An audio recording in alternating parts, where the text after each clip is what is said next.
আসসালামু আলাইকুম। ভালো আছেন আপনারা ভাইয়া? অবশ্যই সবাই ভালো থাকবেন। আমার বাড়ি ফরিদপুর, সোনাগাছি ভরপুর। সবাই ভালো থাকবেন। আমার নাম আমির হোসেন। তাই ভাই, আমি এই একটা মসজিদের বিষয় নিয়ে কথা বলবো আজকে আপনাদের ভিডিওর মাঝে। আমরা সবাই তো শুক্রবার নামাজটা বেশি পড়ি।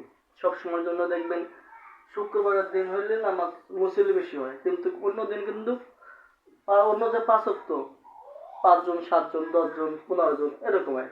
কিন্তু আসলে কি, যে আমরা যারা কর্মজীবী, নামাজ কেউ ঠেকাই রাখতে পারে না, নামাজ পড়লে পড়া যায়। এই জন্য ভাই চেষ্টা করবো সবাই জানি ৫ ওয়াক্ত নামাজ পড়ার। সবাই ৫ ওয়াক্ত নামাজ পড়ার চেষ্টা করবেন।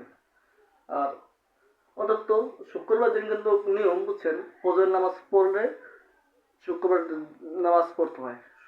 নিয়ম ফজর নামাজ পড়ে তারপরে ওই জুম্মার নামাজ যাওয়ার নিয়ম, ঠিক আছে? তা আপনারা সবার চেষ্টা করবেন। আর আমরা অনেকেই বুঝছেন এই যে মসজিদে ১০টা টাকা ২০টা টাকা নিয়ে যাওয়া সমস্যা হয়। কেন ভাই এই সমস্যা কেন হয়? একটা হুজুরের বেতন মাত্র ৫,০০০ ৬,০০০ ৩,০০০ ৪,০০০ টাকা বেতন একটা হুজুরের। আচ্ছা, আপনার ফ্যামিলিতে একটা বার ভাবেন তো, আপনার ফ্যামিলিতে কি ৩ ৪ হাজার ৫,০০০ ৬,০০০ টাকা আপনার ফ্যামিলি চলে? এই নিজের প্রশ্নটা আপনি নিজের বিবেককে একটু প্রশ্ন করবেন। ৩ ৪ হাজার টাকা বেতনে আপনার ফ্যামিলি কি চলে? চলে না। তাহলে একটা হুজুরি বেতন ৩ ৪ হাজার ৫,০০০ ৬,০০০ টাকা হয়, তাহলে হেরা কেমাই চলবে কন?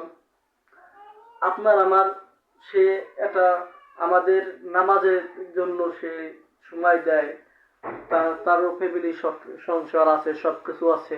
আপনারা আপনাদের ওসিলায় সে তার সংসারটাও চলে, ঠিক আছে? এই জন্য ভাই সবাই যে ভিডিও দেখবেন সব মসজিদে এই ঝামেলা।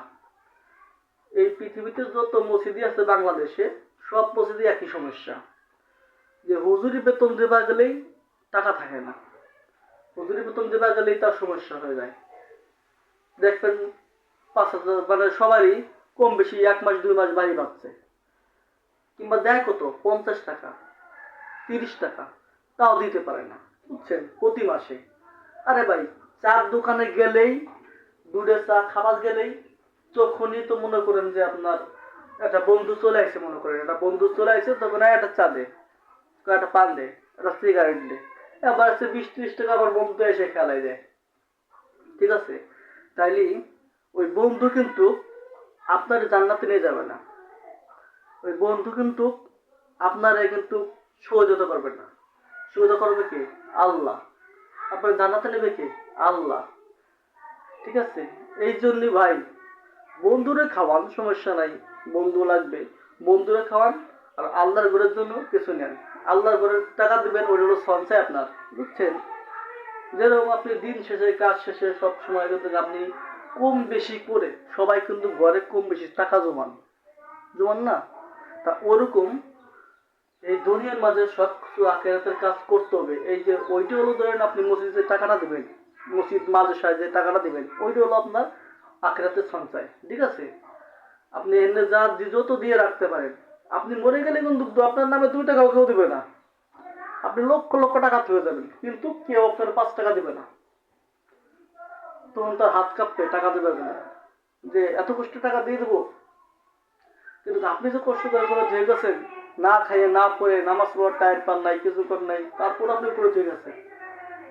এই জন্য ভাই এখান থেকে ভালো হওয়ার সুযোগ আছে ভাই। আমরা সবাই চেষ্টা করি মসজিদ মাদ্রাসায় কম বেশি যাই হোক আপনারা দিয়ে আসবেন, যাই দোকানি ওই আপনারা যাই দিয়ে আসবেন। ওই একটা মসজিদে একটা ফ্যান কিনে দিয়ে আসলেন, ওই একটা মসজিদে একটা দরকার হলো দিয়ে আসেন। আর এই যে প্রতি জুম্মায় আপনারা ১০ টাকা ৫ টাকা সবাই নিয়ে যাবেন হাতে করে। এটা কি করে জানেন? যেটা ধরেন যে মসজিদে একটা বদনা নাই, ওই একটা বাথরুমের একটু কোনো সমস্যা হয়, কারেন্ট বিলটা দেওয়া লাগে, টুকটাক একটা মসজিদে খরচ আছে, বুঝছেন? যাতে খরচটা চালাতে পারে, এই জন্য কিছু টাকা নিয়ে নিয়ে যাইতে হয়, বুঝছেন? আপনারা সবাই ১০ টাকা ২০ টাকা যে যা পারেন প্রতি মসজিদে নিয়ে যাবেন, প্রতিদিন প্রতি সপ্তাহে প্রতিদিন হলে আপনার নিয়ে নেবেন। আর আপনাকে যে সময় যা মন চায় আপনার দান করবেন, অবশ্যই দান বেশি করবেন। দানশীলকে আল্লাহ পছন্দ করে।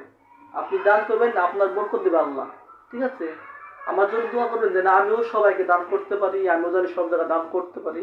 আমার জন্য সবাই দোয়া করবেন অবশ্যই, যাতে আমিও আপনাদের মাঝে সবাইকে আমি দেখতে পারি। আমিও জানি মসজিদ মাদ্রাসায় আমার টাকা দেওয়ার তৌফিক দিক আল্লাহ যেন আমি দেই। আপনারা আমার জন্য দোয়া করবেন সবাই। আমি কিন্তু এখন ভালো ভালো ভিডিও বানিয়ে দিচ্ছি, আপনারা আমার পাশে থাকবেন অবশ্যই, কিন্তু আমার পেজটা ফলো দিবেন। সবাই ভালো থাকবেন।